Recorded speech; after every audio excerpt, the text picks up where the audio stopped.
ඔයාලා දන්නවද මෙක්සිකානු ඉතිහාසයේ වඩාත්ම බලවත් වගේම භයානක මත්ද්‍රව්‍ය ජාවාරම්කාරයෙක් විදිහට හඳුන්වන නෙම්සියෝ ඔසගුවෙරා සර්වෙන්ට්ස්ව 1966 ජූලි 17 වෙනිදා මෙක්සිකෝවේ මිඩ්ඩෝවාකාන් වල දුප්පත් පවුලක ඉපදුණු මෙයා පස්සේ ප්‍රසිද්ධ මත්ද්‍රව්‍ය ජාවාරම්කාරයෙක් වුණා.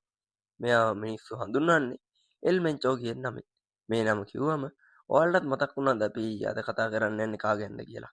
ඉතින් සාදරයෙන් පිළිගන්නවා මයින්ඩ් ස්පොට් අපේ YouTube channel එකත් එක්ක එකතු වෙලා ඉන්න දැනුම් පිපාසිතයෝ සේරම. වැඩි කතා බහ නැතුව අපි අද යන් අපේ වීඩියෝ එකට. මම කලින් කිව්වා වගේම මෙයා ඉපදුනේ දුප්පත් ගෙම් පවුලකනේ. ඉතින් අධ්‍යාපනයේ වගේම අනිත් හැම දෙයකටමත් මෙයාලා තිබුණ සීමිත අවස්ථාවක්. මෙයා ඉපදුණු ගමේ ප්‍රදේශයේ බොහෝ තරුණයන් රැකියාව වෙනුවෙන් ගම්මානයෙන් පිට වෙලා ගියා. මෙයාටත් ඕනේ වුණා රැකියාවක් හොයාගෙන යහපත් ජීවිතයක් ගොඩනගා ගන්න. ඒ හින්දා මෙයා තරුණ වයසෙන්ම ඇමරිකාවට සංක්‍රමණය වුණා. මේ විදිහට ඇමරිකාවට සංක්‍රමණය වුණ මෙයා ඊට පස්සේ මත්ද්‍රව්‍ය ජාවාරම ඇතුළු අපරාධ ක්‍රියාවලියන්ට සම්බන්ධ වෙනවා. 1990 දශකයේදී මත්ද්‍රව්‍ය සම්බන්ධ චෝදනා හින්දා මෙයාව අත්අඩංගුවට පත් වෙනවා. පස්සේ බන්ධනාගාරගත වෙලා හිටපු මෙයාව ආයෙමත් මෙක්සිකෝවට පිටුහල් කරනවා. මෙක්සිකෝවට ආවට පස්සේ මෙයා සංවිධානාත්මක අපරාධ කල්ලි වලට සම්බන්ධ වෙනවා. ක්‍රමයෙන් ඒ වගේ ඉහළ තනතුරු වලට යන්නත් මෙයාට පුළුවන් වෙනවා. ඒ විතරක් නෙමෙයි. මෙයා ඒ කාලේ බටහිර මෙක්සිකෝවේ ක්‍රියාත්මක වුණ මිලේනියෝ කාටෙල් එකත් එක්ක සමීප සම්බන්ධතා පවත්වලා තියෙනවා.